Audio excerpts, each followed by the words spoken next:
I'll be talking about just broader flood resilience. As we all know, flooding is a real big problem. About 80% of all natural disasters are actually due to floods and droughts. So it's a huge, big thing. And just to make you feel a lot better, it's going to get worse. Everything tells us that all these extremes will become the new normal. Climate change, urbanization. As has been said earlier, we need more water, more droughts, more flooding, landslides, everything. So it's doomsday time. And just to show that that's not just me fibbing, this was a situation early April 2012, where we had hosepipe bans and things like that. And then by the end of April, it started raining, and it didn't stop raining. And by the end of the year, we had all sorts of record-breaking situation. Again, showing that increase of the two extremes, which we'll have to deal with. And I totally agree, we need to deal with it in such a way that we're dealing with both at the same time, not just one or the other. And flooding generally links very strongly to resilience of communities. If we just allow the status quo to continue to happen, those are flood maps, just sea and rivers at the moment, but showing that some of the biggest risks also linked to areas of highest population, which is not very ideal. Looking at the same flood map and putting it on top of areas of deprivation, again, some of the biggest risks are around areas of very strong deprivation. And as we know, areas of high deprivation is where higher population densities are, so potentially more higher consequence. And also they are the people who are less able to actually deal with the flood, recover, or get away when a flood happens. So we can't just allow normal economics to happen. And we can deal with flooding. You know, as you probably know from Roll Ascon and DHV, it's a Dutch company, as my Dutch colleagues do. Big money, deal with the problems. Very big defenses, massive things that just try to defend the whole thing away, or we could just put the big walls around ourselves and isolate ourselves and deal with the flooding individually that way, or we could even be clever and go back to the Stone Age and put our houses on top of trees. But the reality is that all these things, it's not one or the other. It's a number of integrated things that will help us deal with these problems. I'll start with an experience I had some years ago. Before that, again, showing that we can't actually run away from the water, because water is actually one of the biggest drivers for growth. All our major cities around the world are all built around water. We need it. So we just need to learn to live with it and be resilient to it, as someone has mentioned earlier. And what does resilience mean? Perhaps to answer the earlier question, I don't actually believe there is a resilient place. I think we can only get more resilient. So it's something that's ever you're getting better at. And to a lot of people, hopefully some of the words there will come to mind when you think about resilience. Something continuing to function even during extremes. Something being planned well so that it actually works. Being safe, able to recover, self-sufficient, things like that, anticipating the future. I won't try to define it, but I'll just throw those things out there. First experience, that's New Orleans, following Hurricane Katrina. I wasn't there then, but that was big. I mean, you can see the devastation, huge. Following that, one of the reports that came from the government body that looked at it is they need to improve on their resilience. Resilience, big thing, because just like the UK, about 1 in 100 years is the standard of their hurricane protection systems. So after that, it goes over and it falls down. So that's me in New Orleans 4 months later. I went with some of my colleagues to do a workshop with the US Army Corps on how to improve the resilience of their defenses. Nice sunny day, but it wasn't once I actually got to the communities, it's interesting actually. I thought it's a general thing that people in New Orleans, they all had these caravans right next to their houses. And we kept looking through, everyone has got a caravan, this is great. Until someone explained to me that those caravans, they're all living in those caravans because all the properties I can see next to them are all empty and flooded. Actually, that was where they were living. And that really did bring it out to me how bad and devastating the flooding could be. We had a whole week with the US Army Corps and trying to explain to them the concept of resilience, the fact that you need to deal with things at the source as much as you can, deal with things at the defense level, so that when you actually, even if you get overwhelmed, it doesn't actually collapse, it continues to function. And also, very importantly, you need to deal with the receptor side, where you actually put your defenses, and make sure that the whole thing is right. So even if you do have something, you can manage it better. And you need to know where things are going to go wrong. You need to plan where something goes wrong first, so that it goes wrong at the places that you want it to be and all that. Well, you can see from the way they define resilience, they're only interested in one thing: resilience of the defense. Forget about the people. That's, if government says you've got to do something this way, it just won't happen. They weren't ready for it. Just make it such that if we overtop, we can actually overtop safely, and it doesn't. And that was all we were able to get out of them. And in the end, involved for the next 5 years in building a lot of this, and good geotextiles, and concrete things on top of the defenses to try to help that. And that was as far as they could go.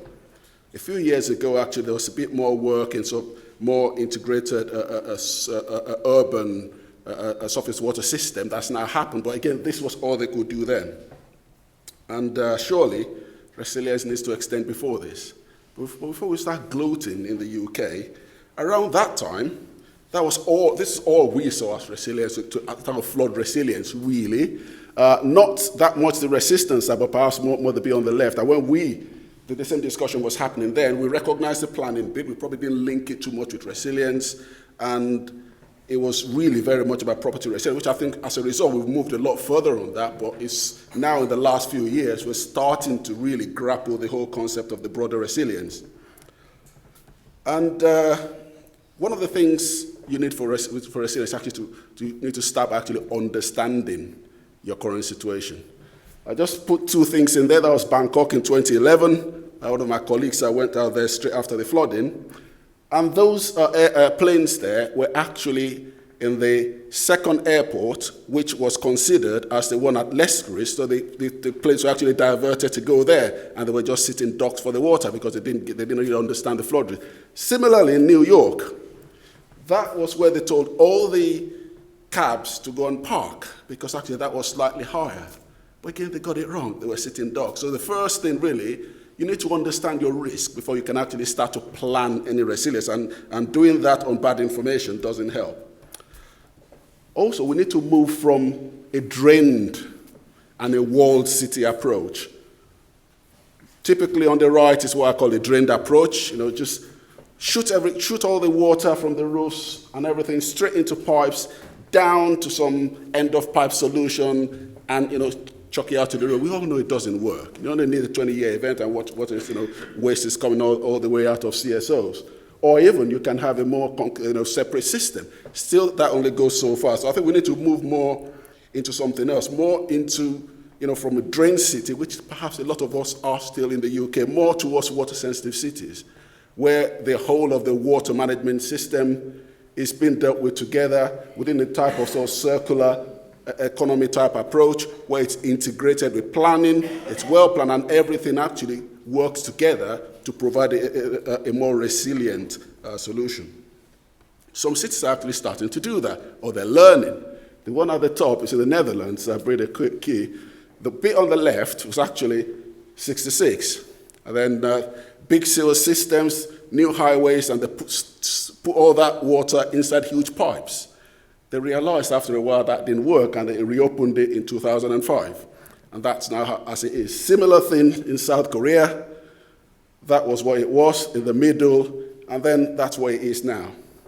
We've not started doing that in the UK, but I'm sure we will get close. The only thing I'm hearing is about us building very, very huge pipes to take all the water away from London. I'm sure that what are we getting in the first place. That's another part of it, really, the need to understand and work with the catchment and the natural systems. As an engineer, I have done a lot of things in the past where I've tried to work against natural systems, and I always get found out so many years later because it's not a clever thing to do. But really, working with the whole systems, getting storage, delay, and all the different things that you need at the different places, using planning system and all that to sort of put developments and make the whole thing work for you. Something we've actually got in UK for forever, from the days of PPS up till now, development, working with the systems, really making it work such that we are putting developments in the right place in terms of water and extreme, so that we can actually have the foundation for more resilient situations when the extremes come. Having situations where urban development and water are in the right balance and environment, so you actually have happy places, safe places, healthy places. The whole thing is integrated together. Okay, that's a scheme which they've designed in 2003, finished in 2006, but it's still not become the norm, which is a shame. Again, that's in the Netherlands. Again, just showing that you can design these places to be fun. It deals with the water on a nice sunny day. When it's nice and rainy, it still deals with it. It's not causing problems downstream. This was actually after flooding that it was changed to this, but now it's working perfectly. And it's just the children love it. It is not unsafe. Children will step down from that bit and they won't get hurt. We don't need to put railings along the side of it. It does work. And then came Hurricane Sandy in 2012.